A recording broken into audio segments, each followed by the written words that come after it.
नमो नमः। सुप्रभातम प्रिय छात्राः। संस्कृतशाला की इस कक्षा में आप सबका हार्दिक स्वागत है। प्यारे बच्चों, आज हम आपके बीच उपस्थित हुए हैं आर्ट इंटीग्रेटेड प्रोजेक्ट को लेकर, जो कि सिक्किम बेस्ड है। ये सीबीएसई द्वारा प्रायोजित प्रोजेक्ट है बच्चों। और पिछले कुछ दिनों से हमारे पास बच्चों के मैसेज आ रहे थे कि सर इस विषय में आप सामग्री उपलब्ध कराएं, आप इस विषय में जो निर्देश हैं उन्हें स्पष्ट करें। तो हमने यह वीडियो लाने का निर्णय लिया और आज हम आपके बीच हैं इस वीडियो को लेकर। तो इस वीडियो में आपको इस प्रोजेक्ट के बारे में आपको सारी जानकारी मिल जाएगी। सभी विषयों के विद्यार्थियों को यह प्रोजेक्ट बनाना है, यह परियोजना कार्य करना है। तो संस्कृत में आप इसे किस तरह से कर सकते हैं, ये आज की इस वीडियो में आप जानेंगे। तो आप इस वीडियो को पूरा देखें, आपको यहाँ पर बहुत सारी सामग्री मिलने वाली है। और हाँ, यदि आप हमारे चैनल पर नए हैं तो जल्दी से आप हमारे चैनल को सब्सक्राइब कर लें, जिससे इस विषय पर और संस्कृत से संबंधित अन्य विषयों पर, आपकी कक्षा के पाठों पर भी आपको सभी वीडियोज़ प्राप्त होती रहें, आपको अन्य सामग्री प्राप्त होती रहे। और साथ ही आप हमारे ब्लॉग पर भी यह जो परियोजना कार्य की हमने आज पीपीटी बनाई है, इसमें जो विषय दिया है आप उसे ब्लॉग पर पीडीएफ फॉर्म में भी प्राप्त कर सकेंगे। और उसका लिंक हम यहाँ इस वीडियो के डिस्क्रिप्शन में भी देने वाले हैं, तो आप इस वीडियो को देखें। तो चलिए आरंभ करते हैं अपने इस विषय को। बच्चों, यह जो कार्य है एकीकृत कला परियोजना कार्यम सिक्किम आधारितम, इसके लिए कुछ हम सामान्य निर्देश जान लेते हैं। यह एक भारत श्रेष्ठ भारत योजना के अंतर्गत सीबीएसई के द्वारा आर्ट इंटीग्रेटेड प्रोजेक्ट को इसको आरंभ किया गया है और कक्षा 1 से 12 तक के सभी विद्यार्थियों के लिए हर विषय में इस परियोजना कार्य को करना अनिवार्य है। और इसका विषय जो है वह सिक्किम व उसकी विशेषताएं हैं।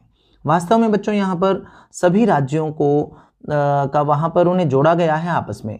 तो दिल्ली को जोड़ा गया है सिक्किम से, तो जिसमें दिल्ली के विद्यार्थी सिक्किम और उसकी विशेषताओं पर आधारित प्रोजेक्ट बनाएंगे।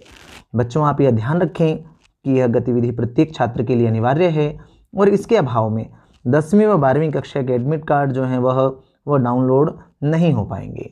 तो इसलिए आप सब इन निर्देशों को जानकर अपने प्रोजेक्ट को अच्छे से आप बनाएं। बच्चों, इस परियोजना कार्य की भाषा संस्कृत रहेगी और वाक्यों का विन्यास करते समय आप कर्ता व क्रिया के समन्वय को ध्यान रखें, मतलब कर्ता व क्रिया को ध्यानपूर्वक मिलाएं। इस परियोजना कार्य को आकर्षक बनाने के लिए आप चित्रों का प्रयोग कर सकते हैं। इन चित्रों को आप ड्रॉ भी कर सकते हैं या फिर गूगल की सहायता से, इंटरनेट पर बहुत सारी ऐसी सामग्री है, तो अंतर्जाल पर उपलब्ध सामग्री का भी उपयोग आप कर सकते हैं। एक बात ध्यान रखिएगा बच्चों कि जो आप वाक्य वहाँ पर लिखेंगे वो व्याकरण आदि के दोषों से रहित हों, तो तभी आपको अपने इस प्रोजेक्ट के लिए पर्याप्त अंक प्राप्त होंगे और आपका प्रोजेक्ट बहुत सराहा जाएगा। बच्चों, यह जो प्रोजेक्ट आप बना रहे हैं परियोजना कार्य, इसमें सबसे पहला जो पृष्ठ है वह मुख्य पृष्ठ रहेगा, जो इसका कवर पेज है। उसे आप अच्छे से सजाएं, उसे बढ़िया से वहाँ पर आप ड्रॉ भी कुछ कर सकते हैं और अच्छे से वहाँ पर लिखें इसका शीर्षक। फिर अपना विवरण आप दें अगले पृष्ठ पर, अपनी जो डिटेल्स हैं आपकी उनको आप लिखेंगे। फिर कृतज्ञता ज्ञापन, ये जब आप देखिए जहाँ से सहायता ले रहे हैं, आपको आपके गुरुजनों से सहायता मिली है या फिर आप जो हैं अपने गूगल और अन्य साइट से आप सहायता ले रहे हैं, तो आप उनका एक कृतज्ञता ज्ञापन देखिए बनता है। तो उसके लिए हमने अगले स्लाइड में एक फॉर्मेट भी आपको उपलब्ध कराया है, आप उस फॉर्मेट के अनुरूप आप कृतज्ञता ज्ञापन कर सकते हैं। इसके बाद आरंभ होता है आपका मुख्य विषय, जो टाइटल है आपका। तो एक पेज आप अपने टाइटल के लिए बनाएं, उस पर अपना शीर्षक लिखें विषय का पूरा। और फिर उसके बाद उससे अगला पृष्ठ है विषय अनुक्रमणिका का, जिसे इंडेक्स भी कहते हैं आप। तो इंडेक्स बनाएंगे, इंडेक्स का भी फॉर्मेट आपको उपलब्ध कराया गया है, आप उसके अनुरूप इंडेक्स बना सकते हैं। और इसके बाद आरंभ होता है आपका विषय। यहाँ आप इस विषय को हेडिंग्स और सब हेडिंग्स की सहायता से पूरा करेंगे। कृतज्ञता ज्ञापन के विषय में हम देख लेते हैं। यहाँ पर ये कृतज्ञता ज्ञापन का फॉर्मेट है। आप यहाँ पर अपना नाम लिखेंगे और यहाँ आपके शिक्षक व शिक्षिका का नाम आ जाता है जिनका आप धन्यवाद करना चाहते हैं। और इसके अतिरिक्त आप अन्य जानकारी भी यहाँ पर जोड़ सकते हैं। यहाँ आपके हस्ताक्षर हैं, यहाँ आपका नाम है और यहाँ आपका अनुक्रमांक आ जाता है। तो इस कृतज्ञता ज्ञापन का फॉर्मेट आपको उपलब्ध कराया है। ये विषय अनुक्रमणी का है, इंडेक्स जिसे आप कहते हैं। तो यहाँ आप क्रम संख्या लिखेंगे, आपका क्रम जो भी रहेगा उसमें फिर दिनांक, जिस दिनांक को आपने उसको पूरा किया है, क्योंकि कई भाग होते हैं देखिए एक प्रोजेक्ट के भी, तो उस प्रोजेक्ट के अलग अलग भागों को आप क्रम लिख सकते हैं, उनकी दिनांक लिख सकते हैं, विषय भी यहाँ पर वो लिख सकते हैं और अंत में आपके हस्ताक्षर जो यहाँ पर रहेंगे। तो इस तरह से आप इंडेक्स बना सकते हैं। और अब बात आती है बच्चों आपके विषय की। देखिए जो ये परियोजना कार्य है सिक्किम व उसकी विशेषताओं से संबंधित है। तो जब जो भी आप विषय लें, क्योंकि इसमें बहुत सारे विषय बन जाएंगे जिन पर आप बना पाएंगे, जैसे सिक्किम की प्राकृतिक स्थिति, सिक्किम के जो खान पान हैं, जो खाद्य पेय पदार्थ हैं उन पर, सिक्किम का इतिहास भी अपना आपके परियोजना कार्य का विषय हो सकता है, या फिर वहाँ के लोगों के आजीविका या साधनानी, वो भी एक विषय हो सकता है। वहाँ की जो जनसांख्यिकीय स्थिति है, जनसंख्या आदि के जो तथ्य हैं उनको भी आप शामिल कर सकते हैं। अथवा फिर वहाँ के जो कल्चर के, जो संस्कृति के हिस्से हैं, जैसे गीत संगीत, वहाँ का नृत्य, वहाँ के खेल, वहाँ की वेशभूषाएं इत्यादि बहुत सारे विषय हैं। उनमें से कोई भी एक विषय लेकर आप अपना प्रोजेक्ट कार्य कर सकते हैं।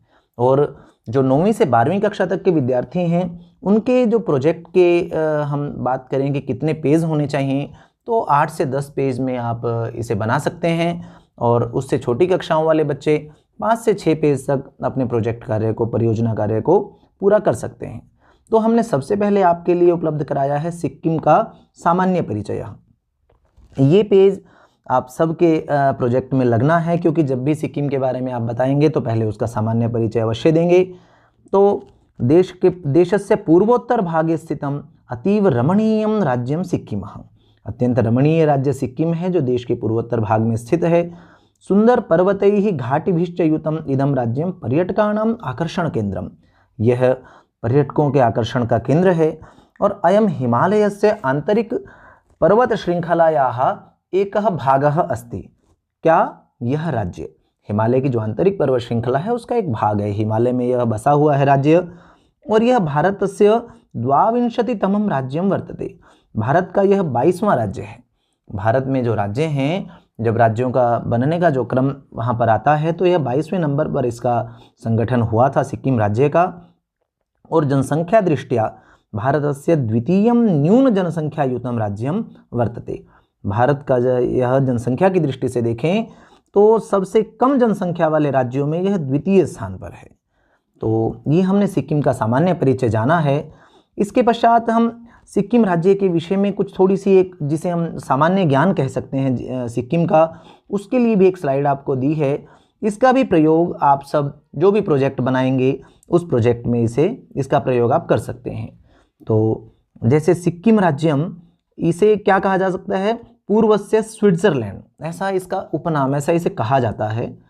और इसकी राजधानी जो है वह गंगटोक है। प्रमुख धर्म हिंदू धर्म और ब्रजयान बौद्ध धर्म च एतदस्ति। जनसंख्या है यहाँ की 6,10,577। देखिए किसी बड़े शहर की जनसंख्या जो है वह इससे ज़्यादा हो सकती है, लेकिन क्योंकि यह पर्वतीय राज्य हैं, पर्वतीय राज्यों में बहुत ज़्यादा जनसंख्या नहीं मिलती है हमें। तो क्षेत्रफल की दृष्टि से देखें तो वो भी बहुत ज़्यादा नहीं है, 7,090 किलोमीटर स्क्वायर इसका क्षेत्रफल है। और मुख्यमंत्री राजनीतिक दृष्टि से देखें तो मुख्यमंत्री श्री प्रेम सिंह तमांग हैं। तो ये सिक्किम राज्य के विषय में हमने सामान्य ज्ञान जाना। अब आज हम इस वीडियो में एक विषय आपके सम्मुख रख रहे हैं जो कि है सिक्किमस्य भौगोलिक प्राकृतिक स्थिति। अभी तक हमने जो 2 स्लाइड बताई आपको वो हर आपके विषय में सम्मिलित हो जाएंगी, लेकिन आप जब इसके बाद आपको एक विषय लेना पड़ेगा कोई ना कोई, जैसे सिक्किमस्य गीत संगीतम वाद्ययंत्रम च, सिक्किमस्य नृत्यानि वेशभूषाः, सिक्किमस्य क्रीडाः, सिक्किमस्य खाद्य पेय पदार्थाः, कोई भी एक विषय इनमें से ले सकते हैं आप।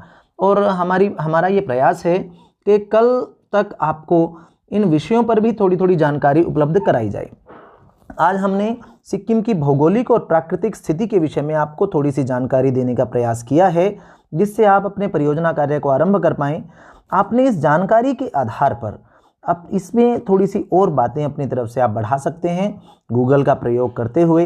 हमने थोड़ा सा आपके प्रोजेक्ट कार्य को आरंभ करने का एक प्रयास किया है, तो इसका आप उपयोग करें, इसमें से जो भी आप उपयोग कर सकते हैं, और स्वयं से भी आप छोटे छोटे वाक्य बनाकर आप अपने परियोजना कार्य को आगे बढ़ाएं।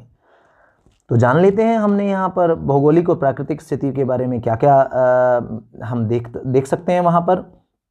तो सिक्किम भारतस्य पूर्वोत्तर भागे स्थितम एकम पर्वतीयम राज्यम अस्ति।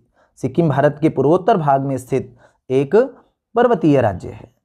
और अस्य अंगुष्ठाकारस्य राज्यस्य उत्तर दिशि तिब्बत क्षेत्रम। अब यह राज्य, जब आप इसका मैप देखेंगे, आप इसके मैप का भी चित्र अपने परियोजना कार्य में आप प्रयोग करें, तो यह अंगूठे के आकार जैसा है। तो इस राज्य से उत्तर दिशि, इसके देखिए यह इसकी विशेष स्थिति क्या है कि 3 दिशाओं में इसके अलग अलग देश हैं। उत्तर में जो है वह तिब्बत क्षेत्र है, जो चीन के एक स्वायत्त क्षेत्र है तिब्बत वैसे हम देखें तो, और पश्चिम दिशा में नेपाल है, और दक्षिण पूर्व दिशा में भूटान देश विद्यते। और भारतीय राज्यों की बात करें तो केवल एक राज्य की सीमा इससे लगती है, अस्य दक्षिण दिशि पश्चिम बंगाल राज्यम विद्यते, और वो है पश्चिम बंगाल। गंगटोक नगरम सिक्किमस्य राजधानी बृहत्तमम नगरम च अस्ति। और हम देखें तो गंगटोक जो शहर है वो सिक्किम की राजधानी भी है और वहाँ का सबसे बड़ा शहर भी है। तो आप और अन्य अन्य बातें इसमें जोड़ सकते हैं वहाँ की प्राकृतिक स्थिति के विषय में। अब हम जानते हैं वहाँ का जो प्राकृतिक वैशिष्ट्य है उसको। तो सिक्किमस्य भौगोलिकम क्षेत्रम न्यूनम विद्यते, परंच भौगोलिक दृष्ट्या प्राकृतिक दृष्ट्या च एतत् अत्यधिकम विविधतापूर्णम अस्ति। क्षेत्र तो थोड़ा है लेकिन विविधताएं वहाँ पर बहुत अधिक हैं। फिर वहाँ पर विश्वस्य तृतीयम बृहत्तमम पर्वत शिखरम कंचनजंगा इति नामधेयम सिक्किमस्य उत्तर पश्चिम भागे नेपाल सीमनी अस्ति। सिक्किम की का जो उत्तर पश्चिम भाग है वहाँ नेपाल सीमा पर संसार की तीसरी सबसे बड़ी पर्वत चोटी कंचनजंगा विद्यमान है। तो ये यहाँ की एक बड़ी विशेषता है। और स्वच्छता प्राकृतिकम सौंदर्यम च सिक्किमस्य प्रमुखम वैशिष्ट्यम अस्ति। सिक्किम का प्रमुख वैशिष्ट्य वहाँ का प्राकृतिक सौंदर्य और स्वच्छता है। अस्मिन् राज्ये 28 पर्वतशिखराणि 27,200 उच्चतडागाः और 80 हिमनद्यः च सन्ति।